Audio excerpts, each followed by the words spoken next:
I just, I know I'm part of it, so I hope it doesn't sound immodest if I say I just think it's a really exciting show.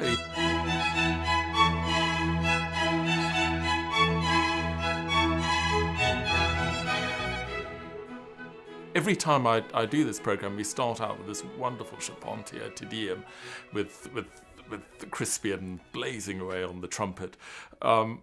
And it's, there's an incredible sense of style to and this sort of, grandeur. Many of the Baroque trumpet tunes are very familiar. People know them all from weddings. The Prince of Denmark's March, the Trumpet Voluntary and the Stanley Voluntary.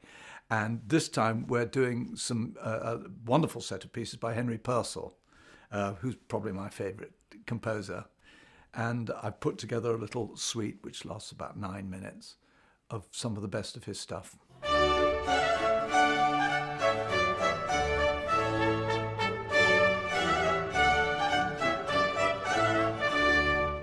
Four Seasons by Candlelight has been going for quite a few years now. What do you think it is that makes this concert so magical? I've always loved this ethos because, first of all, visually, you've got lots of different people coming on and off the stage. To people that aren't used to classical music, that's, very attractive. There's always something for them to watch.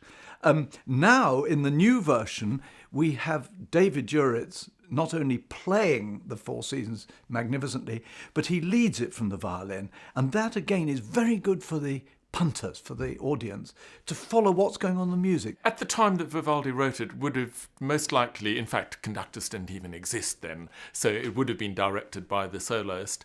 I've played the Four Seasons a great many times with conductors and without conductors, and while it's very nice to have a good conductor to work with, there's a sort of immediacy to directing the orchestra yourself, because you can, if you get an idea, you can just, you can act on it immediately and the orchestra responds, and it just makes for a very, very exciting performance.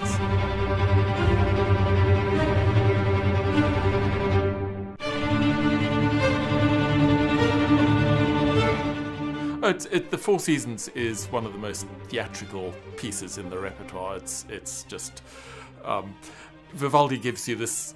It's like a sort of canvas that you've got all sorts of ideas, and in fact, in the score, he writes in that one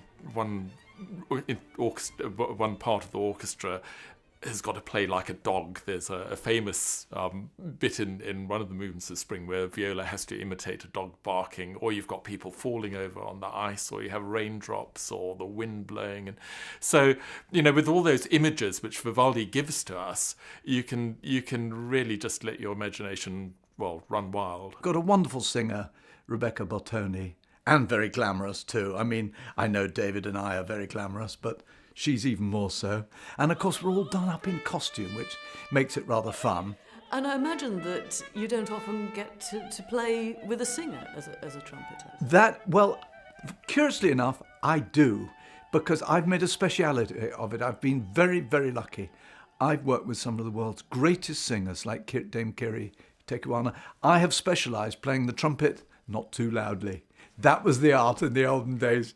One of the things I always wish about this tour is that we could actually bring the audience backstage with us, because, the costumes look wonderful, but I really think they bring something else, because the musicians, you put your wig on and you put all these clothes on. The clothes are incredibly flamboyant, and you can almost see, as the orchestra are getting ready, everyone, their personalities just become a little bit more flamboyant. And I think that actually does really translate into the play. And it's in a candlelit style setting, so it looks exactly right for the period.